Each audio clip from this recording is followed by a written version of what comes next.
Hello guys, ଆମେ ଯାଇଥିଲୁ ତ୍ରିବେନ୍ଦନମ୍ ଯେଉଁଟାକି କେରଳାର ରାଜଧାନୀ।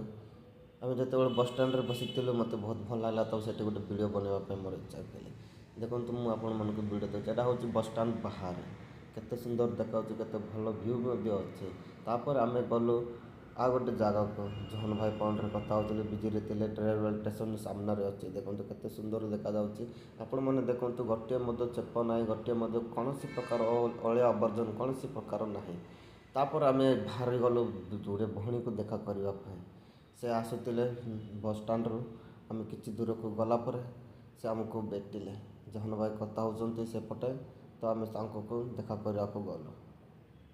ଭାଇ ଗୋଟେ ଜିନିଷ ମାନିବାକୁ ପଡ଼ିଲା, ଏଇ ଜାଗାରେ ଯେଉଁ ଅଛି ଗୋଟିଏ ମୋର ମାନେ ଅଳିଆ ଆବର୍ଜନା ନାହିଁ ହେଲା। ତାପରେ ଆମେ ଟ୍ରେନରେ ବସିଲୁ। ଟ୍ରେନ୍ ଆସିଲା, ଟ୍ରେନରେ ବସିଲୁ। ତାପରେ ସେଇଠୁ ଆମେ ବାହାରିଲୁ। ସେଇଠୁ ବାହାରିଲା ପରେ ମୁଁ ଦେଖିଲି ଆଙ୍ଗାମାଲି ଏୟାରପୋର୍ଟ। ମାନେ ଦେଖିବାକୁ କେତେ ସୁନ୍ଦର, ସେଇଠି ମୁଁ ଭିଡ଼ିଓ ବନେଇଲି। କିଛିଟା ଏରୋପ୍ଲେନ୍ ସେଇଠି ଥିଲା। ଦେଖନ୍ତୁ ମୁଁ ଆପଣମାନଙ୍କୁ ଦେଖାଉଛି କେତେ ସୁନ୍ଦର ଦେଖାଯାଉଛି ଆଙ୍ଗାମାଲି କୋଚି ଏୟାରପୋର୍ଟ। ତାପରେ ଆମେ ସିଧା ଆସିଲୁ ରୁମ୍କୁ। ଦେଖନ୍ତୁ ଏବେ ଆମେ ରୁମ୍କୁ ଯାଉଥିଲୁ। ବାଏ। ଭିଡ଼ିଓଟା ଭଲ ଲାଗିଲେ ଲାଇକ୍ ଆଣ୍ଡ କମେଣ୍ଟ ସେୟାର କରିବାକୁ ଭୁଲନ୍ତୁ ନାହିଁ। ନମସ୍କାର।